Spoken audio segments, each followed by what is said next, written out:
मैं doctor Abhishek Palotia, robotic joint replacement surgeon, united hospital Kunti. आज हम रेगुलरली करने वाली गलतियां या बेकार चीजें जो अपन करते हैं जिसके कारण घुटनों में दर्द हो सकता है, ऐसी 6 चीजों के बारे में बात करें। जैसे कि मैं बताना चाहता हूं आपको कि नी पेन या घुटने में होने वाला दर्द बहुत कॉमन है और सभी उम्र के लोग यह दर्द महसूस करते हैं, लेकिन कई बार यह दर्द अपनी ही किसी गलती की वजह से अपने को होता है।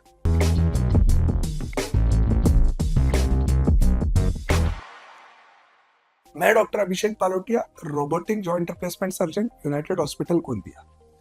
मेरा ट्रेनिंग लंदन में पूरा हुआ है। मैं हमेशा जॉइंट रिप्लेसमेंट के फील्ड में जो भी जानकारी मैं आपको दे सकूं या जो भी एडवांस टेक्नोलॉजी में ला सकूं जिससे मेरे पेशेंट्स को फायदा हो, मैं हमेशा कोशिश करता हूं कि मैं वो जानकारी आप लोगों को मेरे वीडियोस के माध्यम से दे पाऊं। पहली गलती जो अपन बहुत कॉमनली करते हैं, एक्सरसाइज, व्यायाम ज्यादा करना या ना कर, तो ये दोनों भी हानिकारक है। एक्सरसाइज या व्यायाम एक अपने रेगुलर रूटीन एक्टिविटी में बहुत महत्वपूर्ण है, लेकिन जो कॉमनली मिस्टेक या प्रॉब्लम में देखता हूँ मेरे पेशेंट्स में जो मेरे पास आते हैं, वो ये है कि आप काफी समय से 10 साल, 15 साल, 20 साल से कोई भी एक्टिविटी नहीं कर रहे थे अपार्ट फ्रॉम योर वर्क, और जो भी आप घरेलू या अपना जो काम करते हैं, अचानक से आपको किसी दिन ऐसा लगता है कि मुझे वॉकिंग शुरू करना चाहिए या कोई स्पोर्ट्स खेलना चाहिए या जिम जाना चाहिए या जुम्बा जाना चाहिए।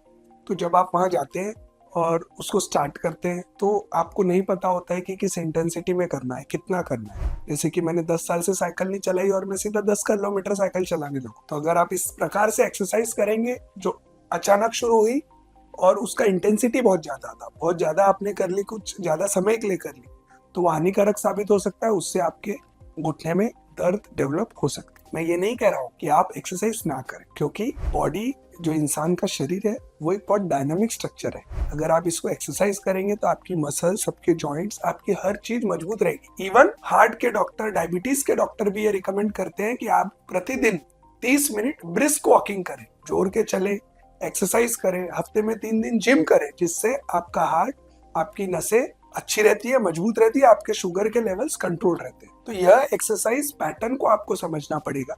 अगर आप एक्सरसाइज शुरू कर रहे हैं काफी समय बाद, एक ब्रेक के बाद, या आपने काफी सालों से नहीं किया है, तो आप धीरे धीरे इंटेंसिटी बढ़ाइए।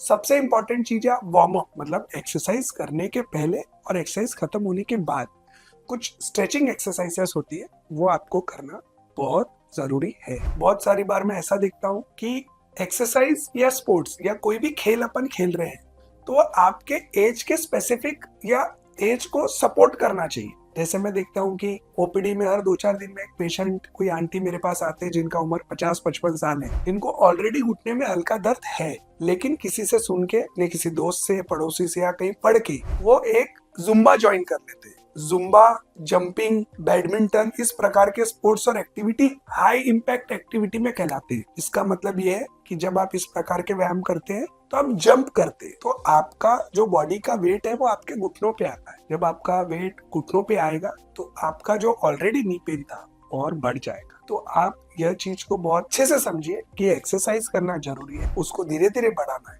उसकी इंटेंसिटी को कंट्रोल करना है। और एक्सरसाइज करने के दौरान, करने के पहले आपको अगर घुटने में दर्द है तो आप किसी विशेषज्ञ, थेरेपिस्ट या ऑर्थोपेडिक सर्जन को कंसल्ट करें, उनसे परामर्श लें जो आपको बता सके कि आप किन एक्टिविटीज को अच्छे से कर सकते हैं। जैसे एक बहुत कॉमन एक्टिविटी जो ज्यादातर लोग करते हैं, वॉकिंग है। वॉकिंग बहुत अच्छी चीज है, लेकिन वॉकिंग जब आप करते हैं तो आपको, आपका जो बॉडी का लोड है वो आपके घुटनों पे आता है। तो जिन लोगों को आर्थराइटिस या वात डेवलप हो चुका है, घुटने का तकलीफ है, मैं उन लोगों को walking as a first option, मतलब प्रिफर्ड एक्सरसाइज के रूप में नहीं सजेस्ट करता हूँ। उनके लिए साइकिलिंग ज्यादा बेटर है, क्योंकि जब आप साइकिलिंग करते हैं तो आप पाइडलिंग कर रहे हैं, जो आपका बॉडी का वेट है, आप एक सीट पे बैठ के एक्सरसाइज कर रहे हैं, तो आप सिर्फ मसल्स और जॉइंट को यूज कर रहे हैं, कैलोरीज बर्न कर रहे हैं, लेकिन आपके बॉडी का लोड आपके घुटनों पे नहीं डाल रहे। उसी प्रकार से एक बहुत अच्छी एक्सरसाइज है जो अपने एरिया में आपके और मेरे बीच में कम देखने को मिलती है, स्विमिंग, तैरना। स्विमिंग और तैरने से अच्छा एक्सरसाइज बॉडी के किसी भी हिस्से के लिए, वो आपका स्पाइन हो, कमर हो, घुटने, जोड़, हिप जॉइंट, सभी के लिए बहुत अच्छा एक्सरसाइज है। तो ऐसे विभिन्न प्रकार के एक्सरसाइज जैसे कि वॉकिंग, साइकिलिंग, पैदल चलना, साइकिल चलाना, स्पोर्ट्स खेलना, क्रिकेट, टेनिस, वॉलीबॉल, सब अपने पास अवेलेबल है। तो आप इसको स्टार्ट करिए डेफिनेटली, लेकिन इंटेंसिटी कंट्रोल करके करिए, धीरे धीरे करिए। करने के पहले और बाद में स्ट्रेचिंग करिए, और अगर आपको ऑलरेडी पेन है घुटने में तो आप डॉक्टर को कंसल्ट विशेषज्ञों परामर्श करें बिगर यह शुरू ना करें। मेरे चैनल को लाइक करें, सब्सक्राइब करें, बेल आइकन को दबाएं कि ऐसे कोई भी वीडियोस जिसकी जानकारी आपके लिए हेल्पफुल हो सकती है, सहायतापूर्ण हो सकती है, आपको इसका नोटिफिकेशन मिल जाए। सेकेंड या दूसरे नंबर की जो एक कॉमन गलती अपन करते हैं जिस कारण से नी पेन बढ़ सकता है वो ये है स्लीपिंग पोजीशन। सोते समय आपका पोजीशन क्या होना चाहिए। तो जैसा कि मैं देखता हूँ कि जो लोगों का उम्र 50, 60, 65, 70, 75 साल है, उनको किसी ना किसी परसेंटेज में या कुछ प्रभाव में घुटने में वात रहता है। तो जब वो करवट लेके सोते हैं तो ये होता है कि जो उनके दोनों घुटने हैं वो आपस में टकराते हैं, जिस वजह से उनका दर्द बढ़ता है और उनको अनकंफर्टेबल, वो कंफर्टेबल नहीं रहते तो सो नहीं पाते, या नींद लगती है तो खुल जाती है। तो मेरा रिकमेंडेशन है उस एज के लोगों ने प्रेफरेबली, मतलब ज्यादातर लोगों ने, और सीधा जो अपन सोते हैं सुपाइन पोजीशन में, ये प्रेफर करना चाहिए। उस पोजीशन में जॉइंट पेन होने के या बढ़ने के या कोई और प्रकार के प्रॉब्लम होने के चांसेस कम हो जाते। कुछ पेशेंट ऐसे होते हैं जिनको सालों से करवट पे सोने का आदत, तो उन लोगों के लिए मेरा रिकमेंडेशन है कि आप एक पतला फ्लफी पिलो, मुलायम जो पिलो होता है, वो अपने दोनों घुटने के बीच में करवट की पोजीशन में रख के सो सकते हैं। जो कॉमन गलती सब लोग करते हैं